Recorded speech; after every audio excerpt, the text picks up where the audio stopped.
There weren't that many of us, and it was largely acoustic instrumentation with just a bit of a stage on a couple of wooden pallets, assembled in Windsor Great Park in the Queen's back garden.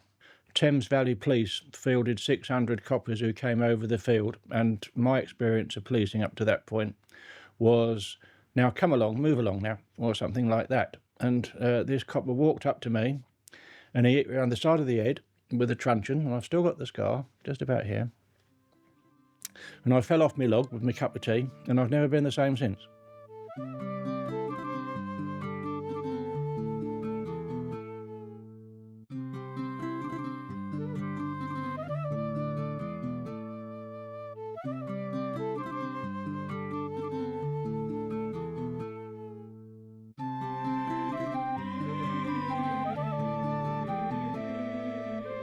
I suppose just, I'm a teenager, fresh out of school and so on. Like, you smoke cannabis, you take this, that and the other, and you listen to rock bands like Hawkwind, and you associate as a tribal thing with your mates, and you have a nice time.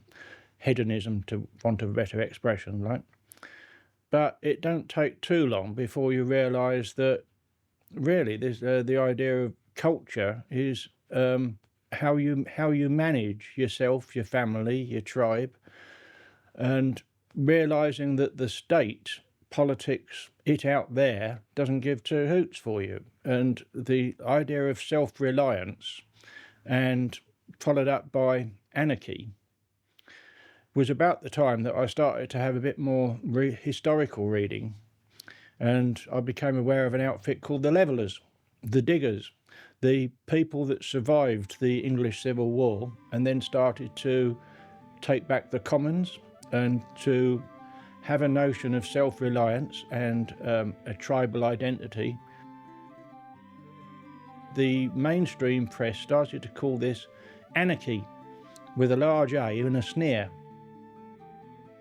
If you look at the Greek definition, it's government without authority. It doesn't mean to say that with a big black cloak, big hat and a bomb, you can do what you like. It is government, it's cooperation, it's working it out together. Bring what you expect to find. If not you, who? If not here, where? Can a country the size of Britain operate on those principles? Well, probably not, but we're small is beautiful. The Shoemaker book at the time, like concern about the environment, that we can't do things on large scale, and that by managing things on small family tribal scales, we can, and we make less mess, more social concern. The notion of the People's Free Festival, i.e. an annual gathering where we decide what else happens through the course of the year and we work out a circuit, that was the title that was originally given to the Windsor Festival.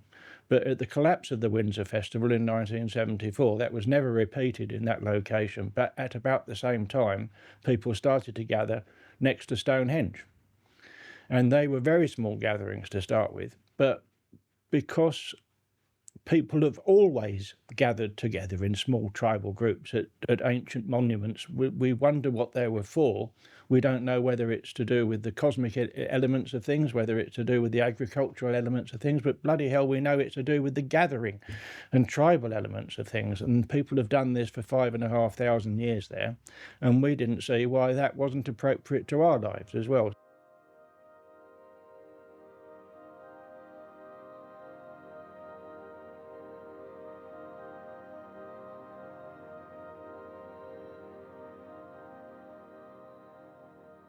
After leaving school, I got a small van with a mate of mine, and we went round a few events, really quite sort of 50 and 60, a couple of hundred type events after Windsor.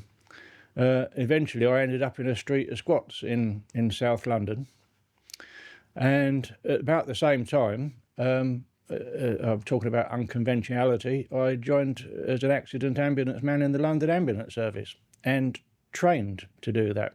And in the course of my work, I dealt with the IRA bombs in the Chelsea restaurants. One of the biggest gigs that I had to do was the Ideal Home Exhibition bomb that exploded there. It was downright dangerous. I've been nearly blown up once outside King's Cross station and shot at twice. And I thought for £44 a week at the time, like, this was a bit extreme. Anyway, I lasted for 6 years doing that. And by going home to a street of squats and doing a professional job in a disciplined service, I couldn't see what was strange about that, but others did look at it a bit askance. So, hey, never mind. I was starting to offer my services for what I had been trained to do to the tribe that I've just described. If you rock up with a festival at the edge of a town and you start to have accidents, people break arms, they have babies, they get ill, you then go to the local hospital and you use their local services. That's one of the ways in which you throw rocks at this lifestyle, by saying you don't pay tax, you don't do this, you don't do the other, but you take. Well, okay, then we started to develop those services ourselves. And by doing so, I mean, if it obviously ended up with really serious and loss of several pints of blood or severe fractures or whatever, you then go to Salisbury General and you take the service because you're a British citizen and you're entitled. But we were able to mop up something like 80% of the requirements of several thousand people getting together and do these matters ourselves.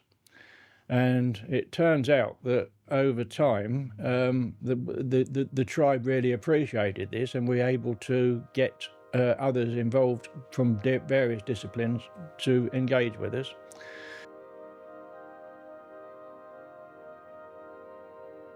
The service that we're providing wasn't just medicine. It turns out that a number of people were starting to have trouble in a social context. They were starting to meet more policemen on roadblocks on the way in.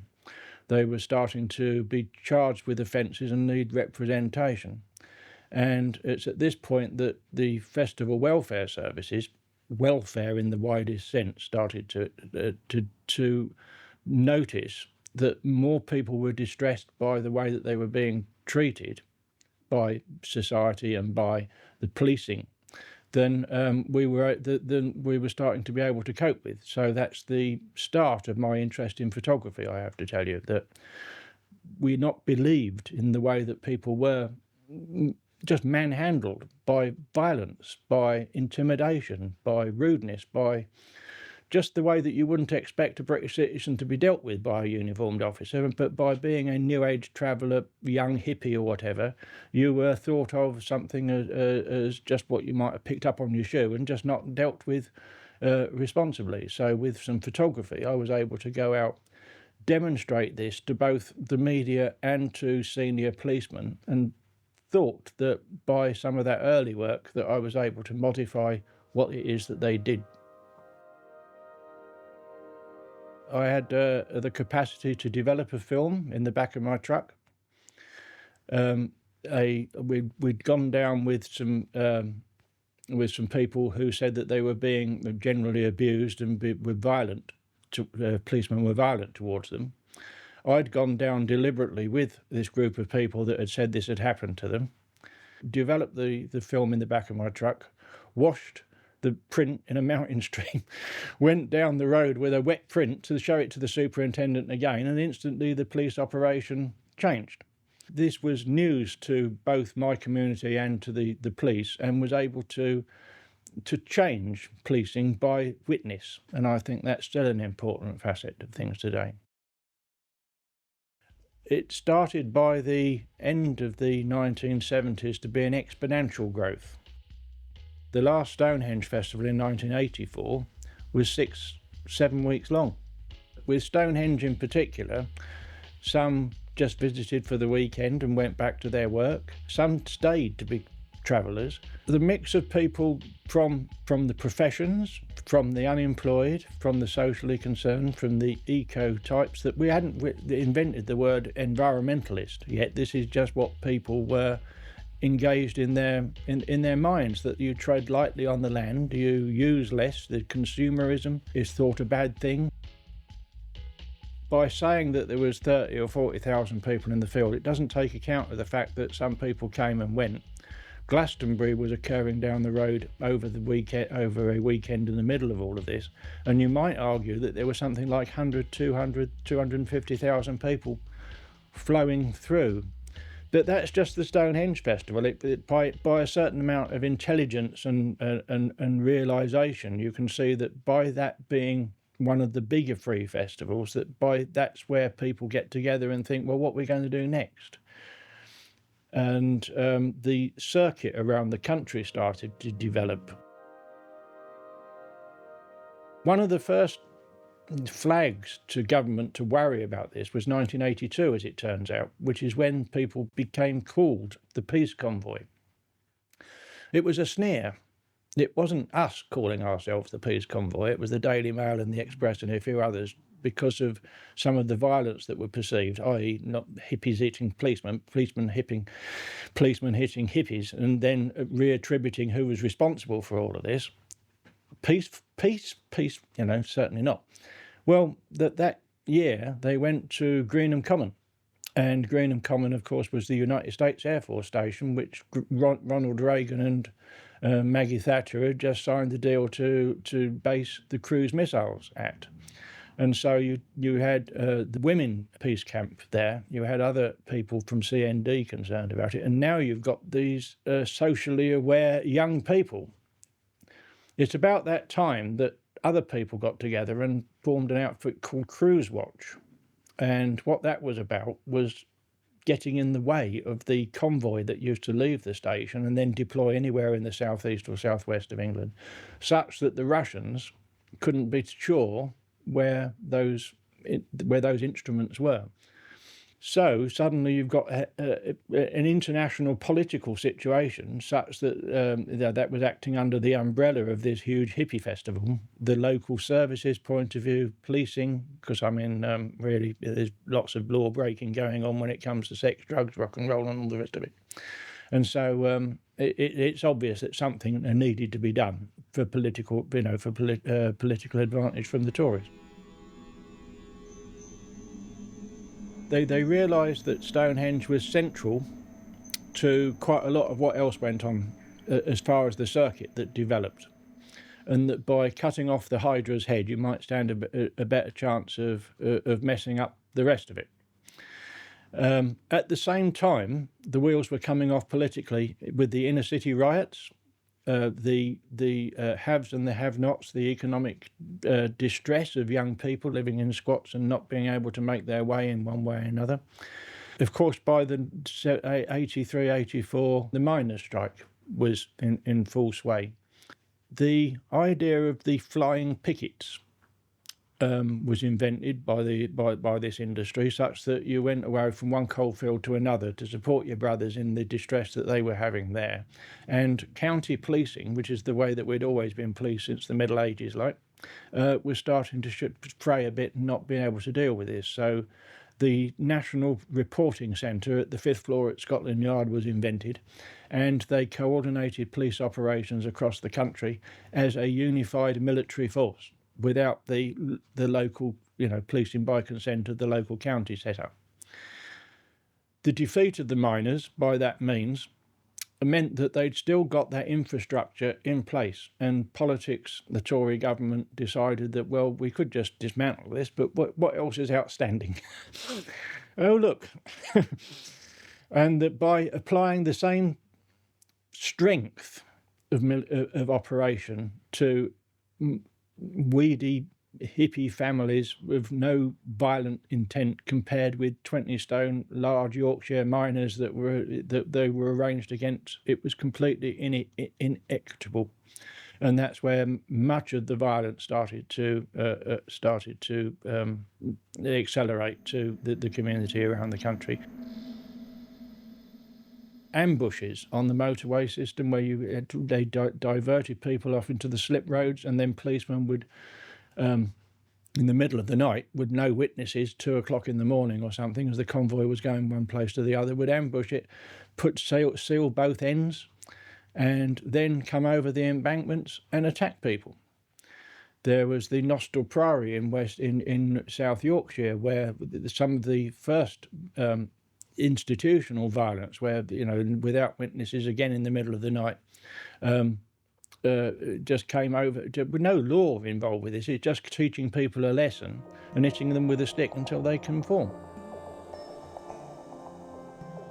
Earlier on in 1985, similar groups of people went to the United States Air Force Station at Molesworth in Cambridgeshire, another site of the cruise missile. So this is clearly an accelerating process for the government and the security services to be concerned about. Michael Heseltine was Minister of Defence at the time, and I remember him arriving at Molesworth with on the top of a tank with his flak jacket, and I mean we had a little bit of a label calling him Field Marshal Heseltine, you know, because he's showing off his strength for his political supporters. There's no law to this point to stop gathering. Trespass is a civil offence. You take an action against the trespassers, they get time to leave, and if they don't leave, then you can sue them for damages and places. The way round that was thought to be a get a judge to agree to have a High Court injunction by folks for property that you don't want them to be on. So English Heritage, the National Trust, the Salisbury District Council, Wiltshire County Council, and a number of other outfits got together and persuaded a judge to make a High Court injunction. That provided the legal cloak for them to do precisely what they wanted to.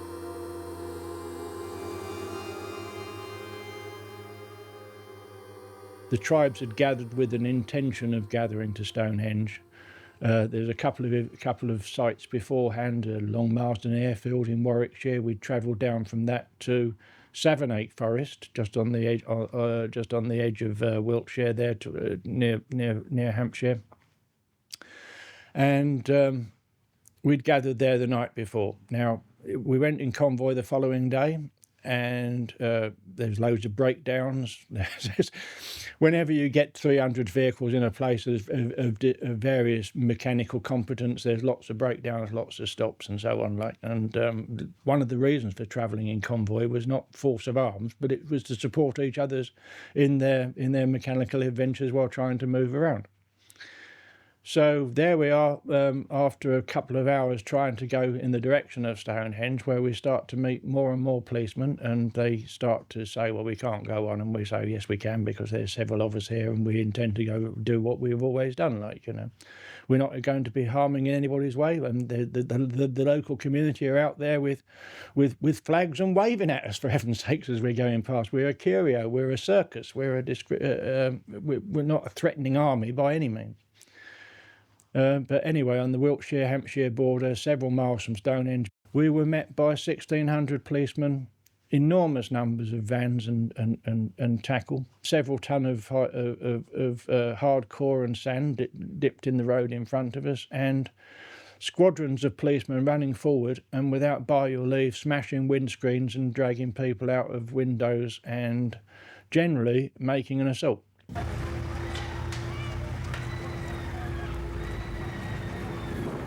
And of course, people seeing this, some of the people that had realised something before I had were starting to drive through a hedge into a field to get out of the way of this severe assault. And I did the same, and then the situation unfolded. Lines of coppers came onto the field. They intended to try and arrest as many people as they could, but people then started to drive around because they were frightened. And it's not just a question of evading arrest, it's a question of trying to avoid being assaulted with you and your family there. And eventually this standoff developed.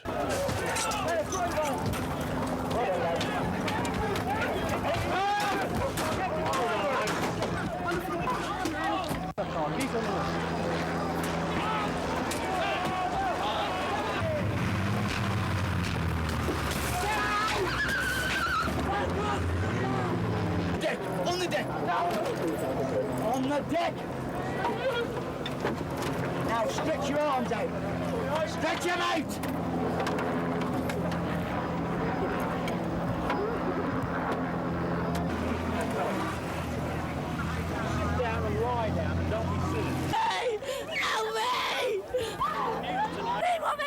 to us. I tell you what, will you just take care of him for a moment? We've got a broken arm. You come with me. Okay, you're right there, For a second, we'll have a look and see if we can take him together, right? You all right, that with your hand? What's wrong with it? What's happened? Possibly a fractured skull. What happened? Please, lads, get on. Get this one out of here comfortable. When you're ready, lift it. Yeah. Bastards. Out there. Fucking watching this. Find the barbed wire. Take care of him now. Is this the one I was kicking up on the road? There was a number of cracked heads, quite a lot of blood, much distress. The initial entry onto the field was something around 2:30, 3 o'clock. The charge from the police to finish the job was at about 7 o'clock, and they arrested 582 people, and we were dispersed across the whole of South England, because of the number of police cells. I don't know how they didn't manage the number of people that are arrested to think what accommodation they'd had for them. And that was the Beanfield. It was horrid, and I can remember it to this day, and I've never been the same since, having witnessed those scenes.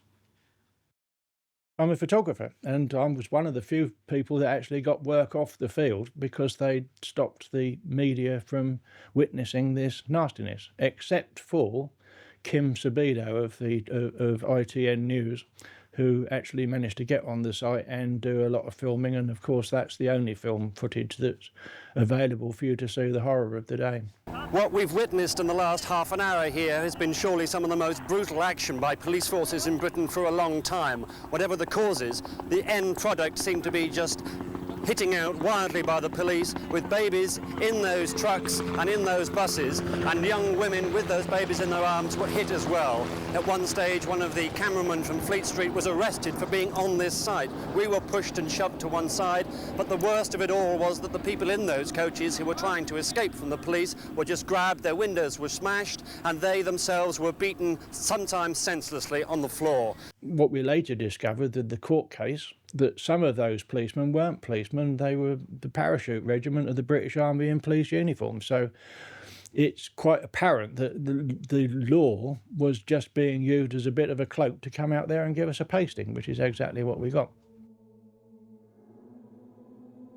They can use as much force to uphold a High Court injunction as they feel is necessary.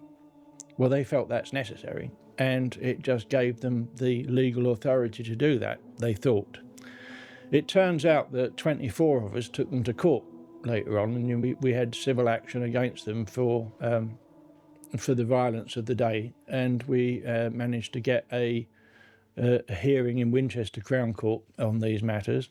It meant that because of some legal shenanigans that occurred then, the jury found for us, but we didn't get any money. The court case cost an awful lot of money. I think something like about £5-6 million, and the judge awarded half costs each to the police and us. So we got awarded £25,000 for the wrong that was done to us, but we owe £3 million. The inadequacy of the law in having to do this with a High Court injunction then gets round to the following year, the 1986 Public Order Act, which then criminalises the activity that they've had to try and deal with by the High Court injunction. The following year, the whole thing was repeated again in Hampshire at Stoney Cross, as people again tried to get a gathering together in the southwest of England, preferably around Stonehenge. But mindful of the press coverage and the nastiness that had been obvious in the Beanfield the previous year, Operation Daybreak at Stoney Cross was again a huge police operation, but without the damage that had been represented previously. But this time, social services were involved, and the idea was to take the children from the tribe by saying they weren't being brought up properly, and that the state needed to take some steps here for the interest of the child. But all the kids came back to Yes, parents yeah. eventually? But again, it was part of the mechanisms by which you're trying to modify behaviours. Yeah. We had an economy that supported people. Rather than claim the dole in the city centre, where I'm telling you a lot of folks come from, by actually liaising and dealing and growing your community meant that you were able to exchange goods and services to each other and the visitors that came from outside. Without the support of the visitors, who were frightened of running the police roadblocks and the violence that they'd seen on the telly, it was just the core group of family folks in their vehicles that had been severely dismantled. It started to be very down at heel. I don't exaggerate by saying a refugee column. It looked like a refugee column. It was a refugee column. People were stateless, baseless. Families started to disintegrate. Bad drugs started to appear. Heroin is a case in point. You try and there was instances of the attempted sale of heroin at Stonehenge, and the community got together and physically removed such people because it's not a community-based drug. It's a self-indulgent. We hate everything, and I can't deal with life, and let me turn it off. Like that's not a community. That's not a tribal idea.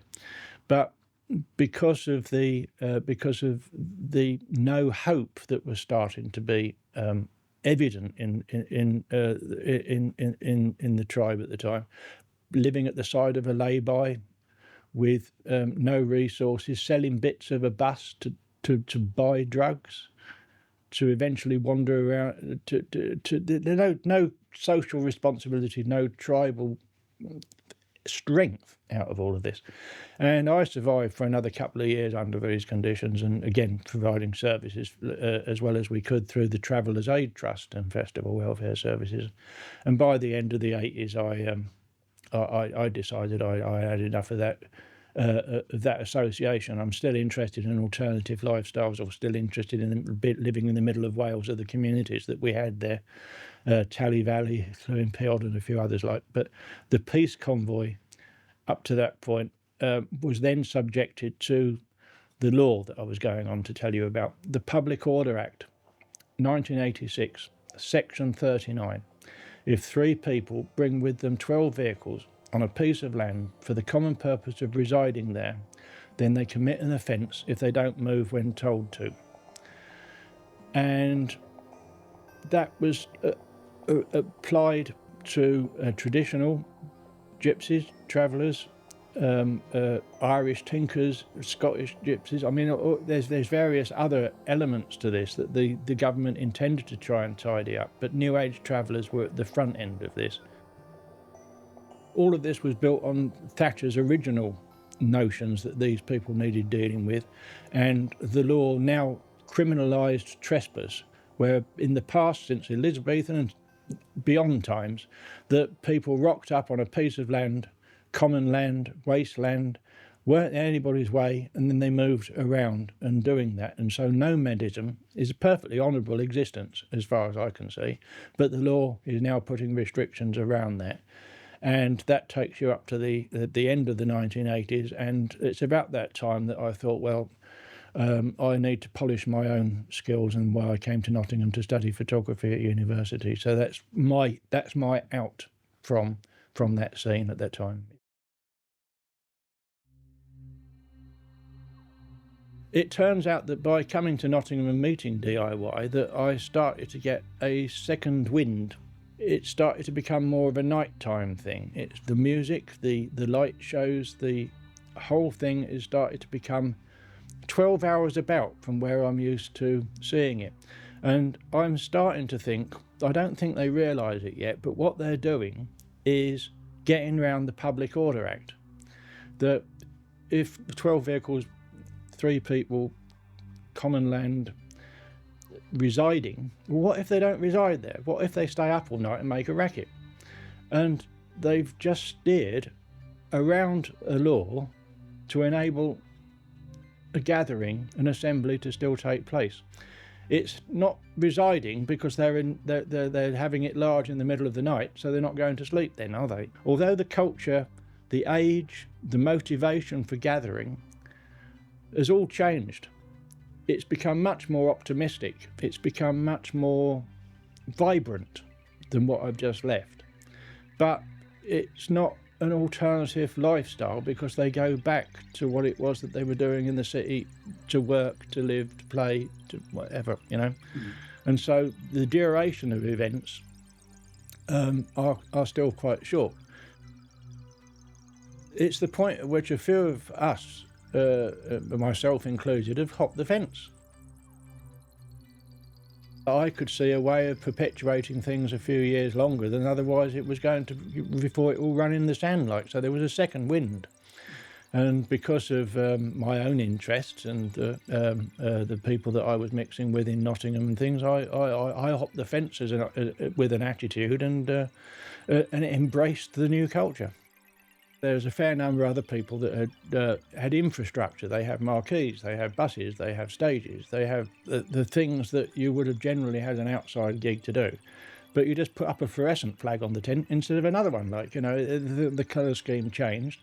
The idea of doing it in the middle of the night rather than the day, but the infrastructure, how you make things comfortable outside, is the expertise of travellers, isn't it? Like, in 1992, of course, the Castlemorton event has taken place. It happened on a weekend such that it lasted 5 or 6 days. But the previous weekend, there'd been the Lechlade event in Gloucestershire, and then there was the Forest Fair at Colford in the Forest of Dean, and Castlemorton ended up as being 25,000, 30,000 people. And the notion of this being mushrooming again started to become apparent to the authorities. The May Bank holiday was in the southwest of England at Ingliston. There was the People's Free Festival at Stonehenge in June. There were assorted things going on in Cambridgeshire and Norfolk. Not to mention the Pennines, the northern festivals, Ribblehead.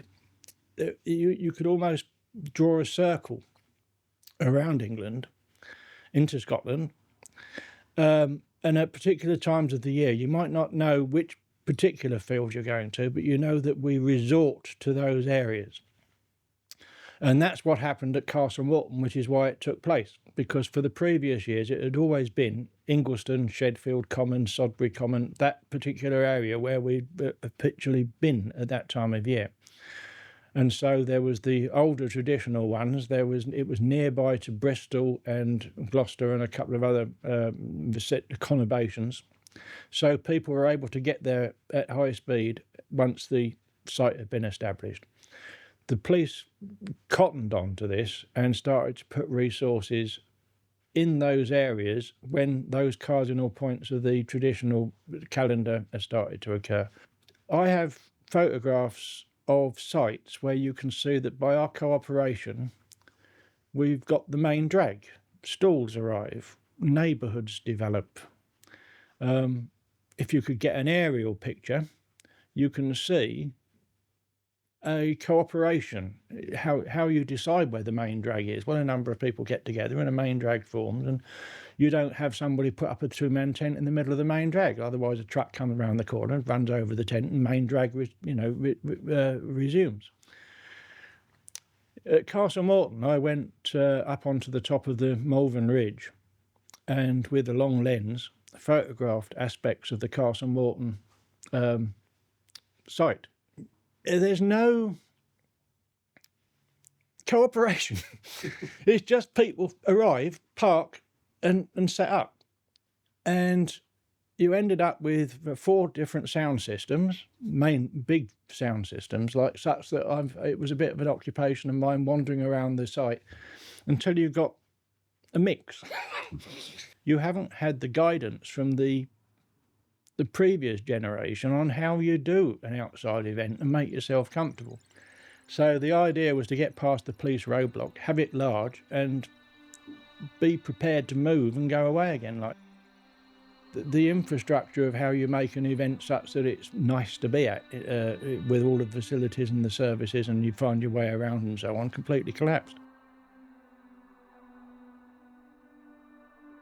Politics then took another pace forward and invented the Criminal Justice and Public Order Act. If 20 people assemble in the open air on a field and listen to music that is characterised by a succession of repetitive beats, and they don't move when told to do so by a constable in uniform, then they commit an offence. So that's built on what was going on before. So although the people were trying to get round the law by assembly, it's the first time since Nazi-occupied Europe and Germany outlawed music that was characterised by syncopated beats.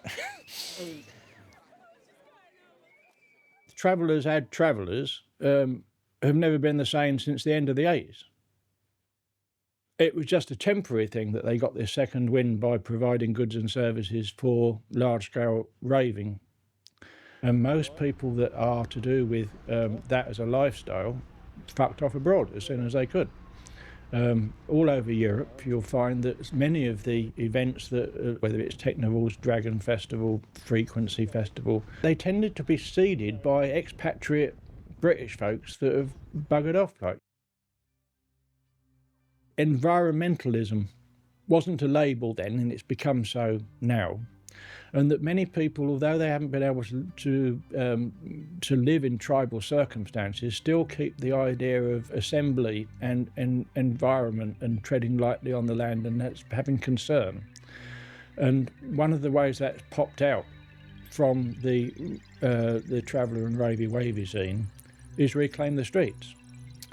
And there people were able to, didn't have to deal with the rural roadblocks. So London, Manchester, Nottingham, we did 4, Liverpool and so on. Like the policing can't maintain those roadblocks in an urban environment such that you can't get the assembly of that large number of people together. At Islington, for example, somebody managed to get 8 tonne of sand, stick it in the middle of the high street, put some kids on it, instant roadblock. The tripods went up at either end, somebody arrived with the sound system, and there you are making a statement about the fact that roads divide communities, that you needed to be able to gather together with the motives of everything that we've just been talking about, and you can do so with a nice beat and do it in the middle of the afternoon and make a statement to the community to say things could be otherwise.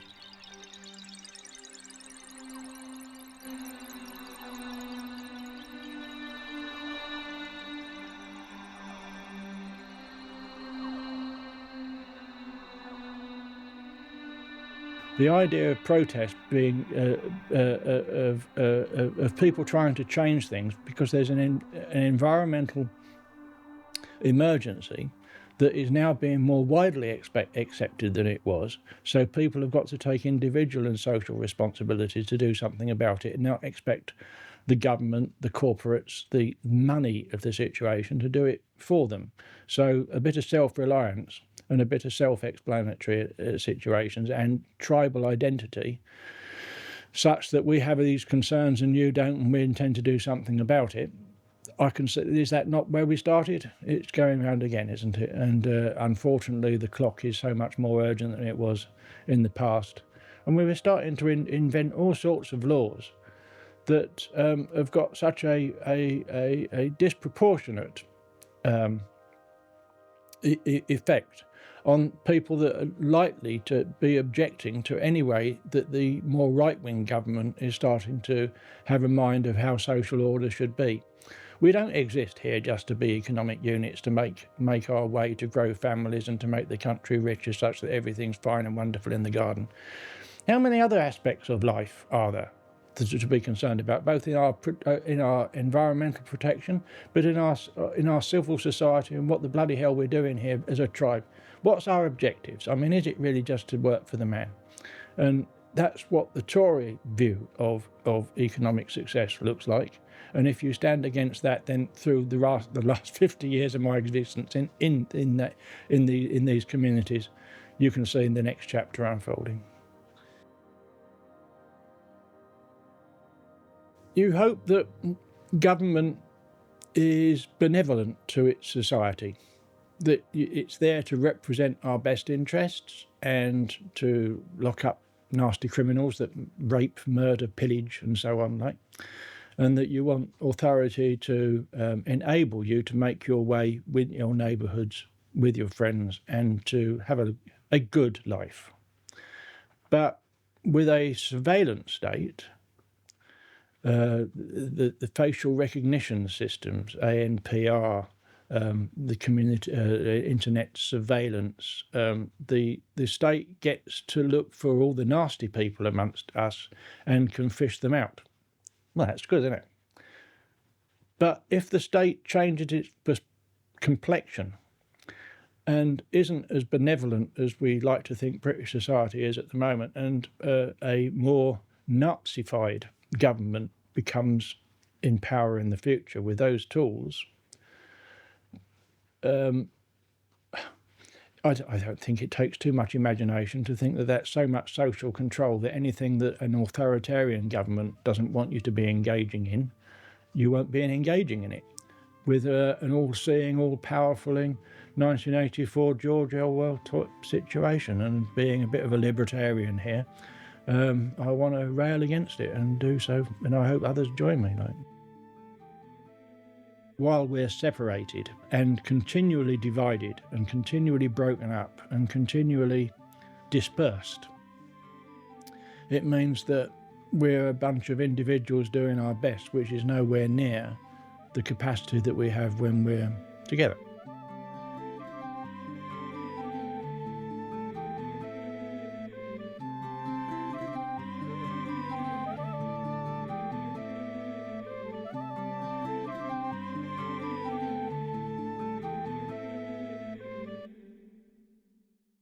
How long was all that? An hour and a half. Hour and a half, right? Yeah. So you got to get that down to 10 minutes.